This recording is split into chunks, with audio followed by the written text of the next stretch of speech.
Bienvenue sur cette nouvelle vidéo d'actu. Avant tout, je voulais vous remercier pour l'accueil chaleureux que vous avez fait à la précédente vidéo. C'est un nouveau format, ce n'est pas simple à lancer sur la chaîne, mais vous avez été là, présent, avec une participation incroyable. Il y a eu des centaines de commentaires, beaucoup de suggestions, d'informations, d'idées, alors un grand merci, encore une fois. Je vous propose de débriefer tout cela en fin de vidéo. Pour le moment, place aux actus, c'est parti.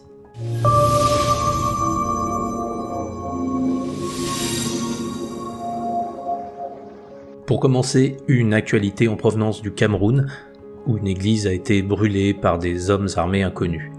L'église Saint-Michel de Nchang a été attaquée dans la nuit du vendredi 16 septembre 2022. Il y a eu 5 prêtres, une religieuse et 3 laïcs qui ont été enlevés. C'est vraiment un drame, et Monseigneur Fondong Abangalo, qui est l'évêque de Mamfé, a fait une déclaration que vous pouvez retrouver sur KTO TV. Je vous reprécise aussi que tout ce que j'évoque, tout ce que je montre durant cette revue d'actu est disponible dans la description, donc c'est-à-dire dans le petit texte qui est sous la vidéo si vous voulez aller voir plus loin. Comme je l'avais dit la semaine dernière, il y a des églises qui brûlent un peu partout dans le monde, et dans l'indifférence générale. Plusieurs messages d'ailleurs dans les commentaires m'ont signalé des faits similaires, et même venant d'autres pays, c'est-à-dire j'ai eu des messages de Côte d'Ivoire, du Brésil, du Québec. C'est donc un phénomène qui n'est pas rare malheureusement. J'ai commencé à l'évoquer la semaine dernière, et je reviendrai sur le pourquoi dans les prochaines vidéos, mais commencez à prendre conscience que cela n'est pas anodin. Sachez aussi que, miraculeusement, le tabernacle n'a pas été touché lors de ce drame, alors ayons une pensée pour soutenir toutes ces personnes persécutées, car elles souhaitent être au service de Dieu. Actualité numéro 2, l'affaire de la cathédrale de Metz. Cette affaire m'a été très souvent indiquée en commentaire et en message. Alors de quoi s'agit-il ? Je vous résume les faits rapidement. Le lundi 5 septembre 2022, l'abbé Dominique Thierry, qui est le vicaire général et le chanoine de la cathédrale Saint-Étienne, a organisé un défilé des joueuses du club de handball dans la cathédrale de Metz. Elles ont défilé en tenue de sport, puis en tenue de soirée. Il y a eu beaucoup de réactions suite à ce défilé. Des croyants, très nombreux, donc ont exprimé leur indignation. Alors, suite de l'affaire, le 17 septembre, il y a des personnes qui sont venues pour prier dans la cathédrale en réparation de cet acte qui les avait dérangés.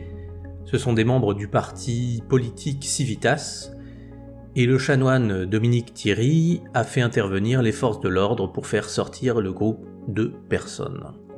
Donc voilà pour un résumé très neutre des faits. Je voulais vous faire prendre conscience avec cette actualité, c'est, dans un premier temps, de ne pas tomber dans la réaction. Les médias actuels nous font tous réagir, et nous ne réfléchissons pas sur la globalité. Nous gardons ainsi un point de vue limité, et nous oublions de regarder le vrai problème. Gardez-vous donc de jeter l'opprobre sur des personnes et de juger de manière rapide et définitive. Sinon, vous vous transformez à votre tour en agresseur capable avec le temps de faire pire si vous n'y prenez pas garde. Et c'est comme ça que beaucoup de forces du mal agissent, en nous manipulant par notre manque de recul et nos réactions immédiates. Condamner un acte plutôt qu'une personne. En confrontant quelqu'un à ce qu'il a fait et les conséquences de ses actes, l'idée c'est que se réalise une prise de conscience. Donc en premier, dialoguons et échangeons, car c'est ce qui manque cruellement dans notre société. Aujourd'hui, plus personne ne parle. Et ne me dites pas qu'il existe des émissions de débat dans les médias, ce n'est pas vrai. Ce sont avant tout des clashs visant à faire de l'audience, personne ne s'écoute et tout le monde reste sur ses positions. Donc c'est pas ce que j'appelle un dialogue. D'ailleurs, vous remarquerez que malgré tous les moyens de communication actuels qui nous permettent en une seconde de parler à quelqu'un à l'autre bout du monde, nous ne communiquons plus. Pourquoi ? Parce que c'est bien plus confortable de rester dans son coin et de se dire que nos problèmes viennent de l'autre sans se remettre en question. C'est ainsi que le mal agit. Grâce à nos faiblesses et à notre peur, notre isolement. Ceci posé, que penser de cette affaire ? Pour ma part, je vois une mise en place de la destruction du sacré de manière progressive et subtile. Après tout, vous pouvez vous dire, ce n'est pas bien grave, c'est juste un petit défilé, ça n'a pas vraiment beaucoup de conséquences. Mais sachez qu'un lieu de culte, c'est un endroit sacré. Quand j'étais enfant, j'avais été très étonné la première fois où l'on m'avait raconté le passage de la Bible où Jésus découvre dans le temple des marchands en train de vendre des animaux pour les sacrifices. Je ne comprenais pas qu'on puisse manquer de respect à un lieu de culte. Chaque fois que j'entrais dans une église, je sentais quelque chose de sacré, et je mettais de côté tout ce qui me tracassait pour ne pas troubler cette atmosphère. Et c'est justement cette attitude des fidèles qui fait que le lieu garde cette ambiance propice au recueillement et à la prière. L'ambiance créée par le respect collectif influence positivement chaque personne qui entre dans ce lieu. Et c'est cette attitude respectueuse qui permet cela. Une église, à l'image de notre être, doit être un lieu où le sacré se manifeste.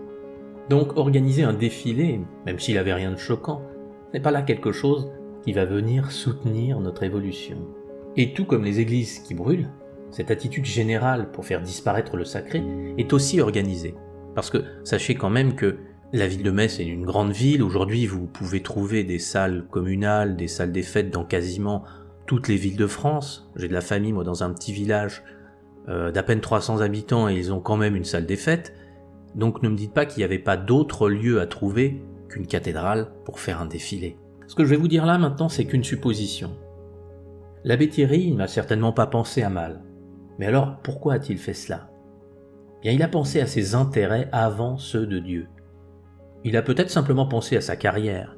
Il s'est dit que cet événement lui permettrait d'obtenir un statut social plus prestigieux. En flirtant avec ce qu'il vend en poupe, il se ferait mousser auprès des élus. Il a choisi de mettre son intérêt avant le reste. Ce que je souhaite que vous compreniez, c'est que c'est par là que les forces du mal peuvent entrer. Quand on laisse parler notre ego, nos intérêts avant ceux de Dieu. Et bien souvent, nous trouvons des tas d'excuses pour nous justifier. L'abbé Thierry doit s'être persuadé d'avoir fait là un acte noble pour la grandeur de l'Église. Mais la réalité se traduit toujours dans nos actes.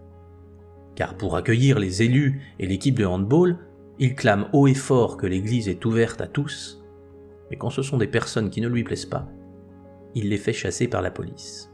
Cassandre Fristo est venue prier, de manière assez ostentatoire, il est vrai, mais tout à fait respectueuse. Si vous regardez la vidéo de Neo Salva, que je vous mets en description, vous le constaterez. Je ne partage pas les idées politiques de cette personne, mais ce qu'elle a fait ne mérite en aucun cas l'intervention de la police. Comme je le répète, l'important ce sont nos actes plus que nos paroles, car ce sont eux qui construisent le monde. Voici donc un extrait du discours de l'abbé Thierry avant le défilé de l'équipe féminine de handball. Il est en train de parler de la cathédrale. Un dernier record, la lanterne du bon Dieu, comme l'a appelé Verlaine, est visitée chaque année par plus de 800 000 personnes venant du monde entier, aux croyances et aux convictions très différentes.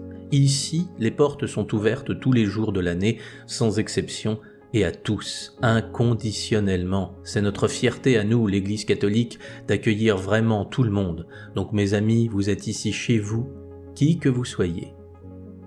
Donc ça, c'était une partie du discours de l'abbé Thierry. Et quelques jours plus tard, l'abbé Thierry, ce même qui nous disait que les portes sont ouvertes à tous, faisait intervenir la police pour évacuer des personnes qui venaient prier dans la cathédrale. Alors faites-en la conclusion que vous souhaitez. Et petit détail, qui n'en est peut-être pas un, avant de passer au débriefing des commentaires, le nom de l'équipe de handball, les Dragons. Alors pour finir, un petit débriefing des commentaires de la vidéo précédente. Avant de débriefer, je voulais vous signaler que j'ai hésité longtemps avant de réaliser ce format, parce que comme je vous l'évoquais, je ne souhaite pas que vous tombiez dans la réaction. Prenez du recul avec ces informations afin de comprendre ce qui se trame dans la globalité. Sinon vous ne ferez que réagir, vous vous indignez, vous vous remplissez de colère, sans agir. C'est exactement ce que souhaitent les forces du mal.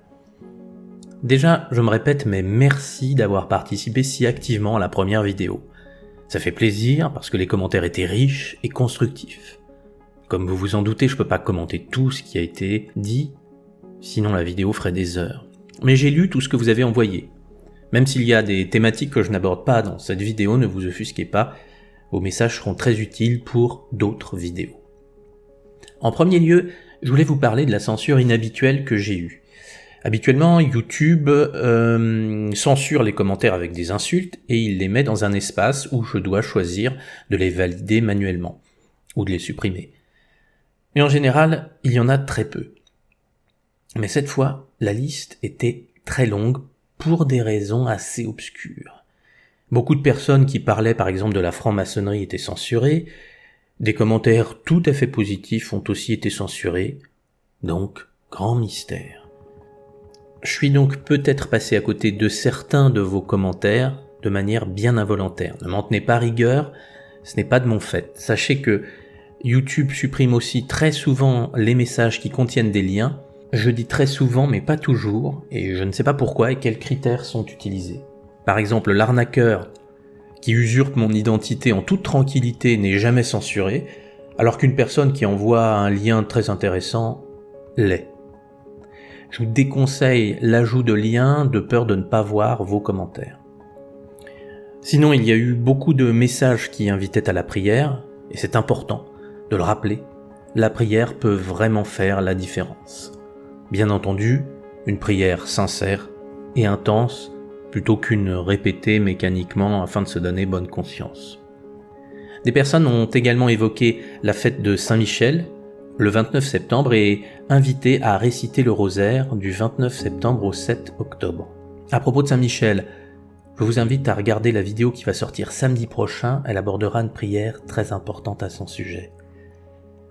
Face aux églises incendiées, plusieurs personnes m'ont parlé de l'association SOS Calvaire qui fait un travail formidable en préservant la sauvegarde des calvaires, des oratoires, des chapelles qui composent notre patrimoine pour les restaurer, et les entretenir.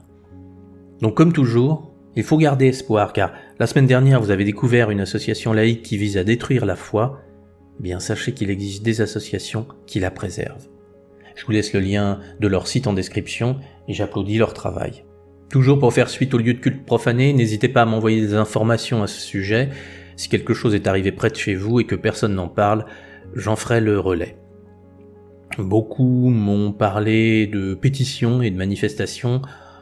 Pour ma part, je ne suis pas persuadé de l'efficacité de cela.